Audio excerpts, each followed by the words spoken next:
메리 크리스마스. 네. 역시 우리 아이들은 뭘 해도 항상 행복하고요. 뭘 해도 기쁘고요. 뭐 하나만 있어도 이렇게 왁작지껄 할 수 있는 에너지가 참 많아서 좋은 것 같습니다. 오늘 전 세대가 함께 예배를 드립니다. 제가 전도를 하다 보면 이런 질문을 해요. 교회 다니세요? 교회 안 다닙니다. 그러면 지금까지 한 번도 교회 안 가보셨어요? 아니요. 어릴 때 교회에서 성탄절 할 때, 그리고 교회에서 선물 줄 때 가봤던 적이 있습니다 라고 하셨었던 성탄절 주요 성도님들이 굉장히 많으시더라고요. 그래서 이 성탄절 축하 발표회는요, 일평생 하나님에 대해서 듣지 못할지라도 정말로 어린 시절 아니면 어떤 이유였건 간에 내가 예수님의 나심에 같이 예수님의 이야기를 들을 수 있고요, 예수님의 나심을 기뻐할 수 있는 굉장히 중요한 순간이라는 것들을 많이 생각해 보았습니다. 아마 이 자리에도 예배 시간에 참석하신 것은 굉장히 부담스러우신데, 아이가 발표하니까 우리 아이 사진 찍어주고 싶어서 오신 부모님들도 간혹 계실 것입니다. 이 자리는요, 그만큼 이 세상의 그 누군가에게 예수님에 대한 이야기가 전파될 수 있는 너무나 귀하고 소중한 시간이라는 것입니다.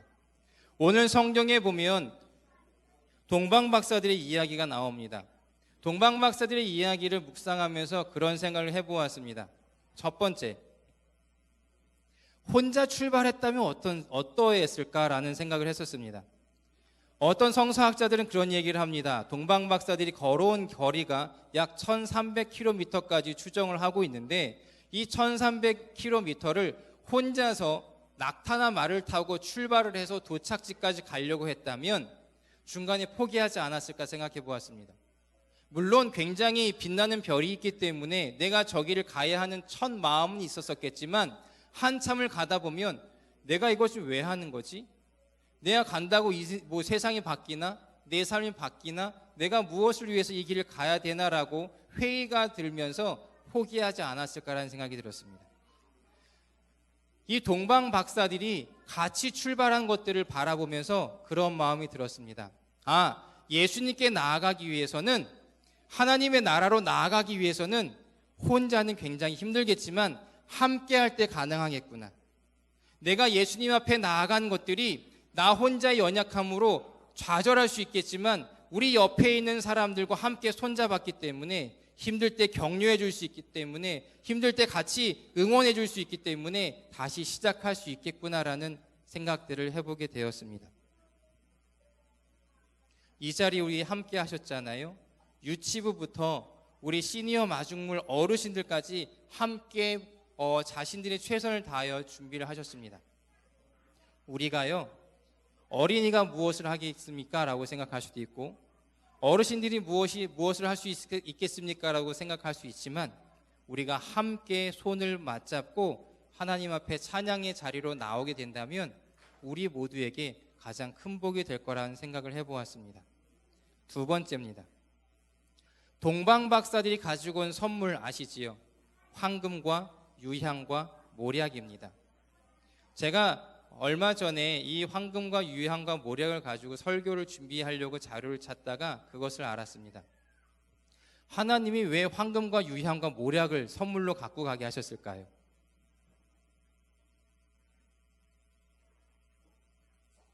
갑자기 조용해지시네. 선물 얘기가 나오니까 갑자기 조용해지는 것 같아요. 선물은 중요하죠. 이 동방박사들을 하나님이 별 보고 쫓아가게 인도하셨어요.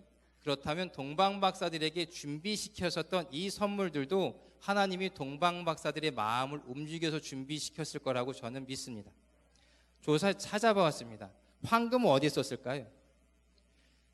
마리아와 요셉이 자기 집을 떠나서 고향 베들레헴에 와서 아들 예수를 낳고 8일 만에 할례를 받고 얼마 있다가 애굽으로 도망가야 했었습니다.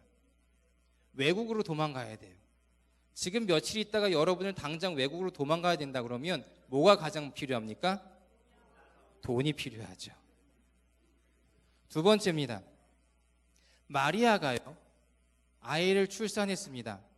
얼마 동안 출산하고 몸조리를 했는지 모르겠지만 유향과 모략의 기능을 제가 알아보니까 어혈을 풀어주고요, 상처를 회복시켜주고요, 그리고 여성분들에게 치료의 효과들이 굉장히 많은 게 유향과 모략인데, 특히 유향과 모략은요 둘이 같이 합해서 써야 효과가 더 좋다라는 이야기를 제가 과학사전에서 발견했었습니다. 그것들을 발견하면서 그런 생각을 들었어요. 하나님은 동방박사들을 통해서 마리아와 요셉을 외롭게 하지 않았어요. 예수님이 가시는 그 길을 홀로 힘들게 보내지 않으셨어요. 하나님은요, 예수님께 같이 나아가는 사람들의 선물을 통하여서 모두가 하나님을 경험할 수 있도록 은혜를 베푸셨다는 것입니다. 세 번째입니다.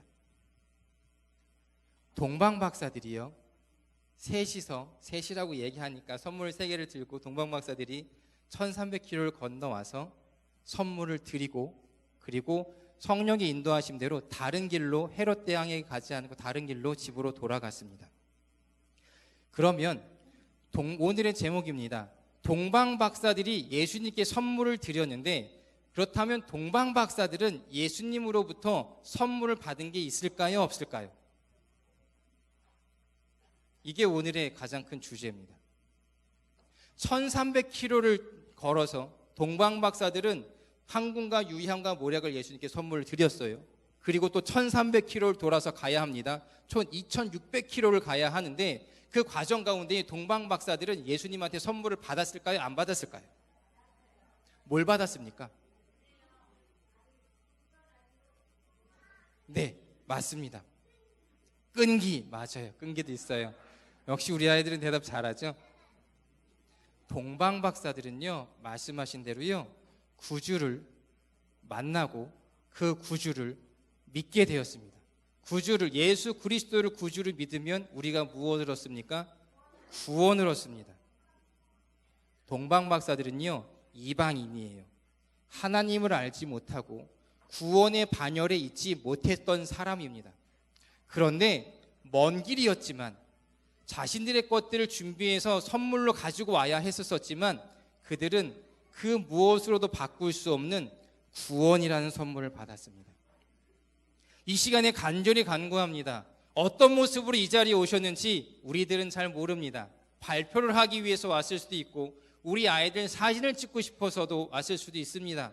그럼에도 불구하고 어떤 경우든 어떤 경로든 이 자리에 오신 우리 모두가 예수님의 선물을 받았으면 좋겠습니다. 우리가 열심히 노력해서 예수님께 선물로 기쁨을 드리려고 준비하였었지만, 우리가 드리는 것보다 더 크고 더 놀랍고 더 신비롭고 더 소중하고 정말로 가장 가치가 있는 가장 큰 선물을 이 시간에 예수님으로부터 받아 누리시기를 주님의 이름으로 축복합니다. 우리 유초등부부터 이제 어르신들까지 이제 행사들, 프로그램을 준비하는 것들 공연하실 텐데요, 그 순간순간 가운데에 함께 하시는 예수님을 경험하셔서 오늘 이 시간 돌아가실 때에 정말로 내 안에 구원의 감격이 생겼습니다라고 고백할 수 있는 귀하고 복된 이 시간 되시기를 주님의 이름으로 축복합니다.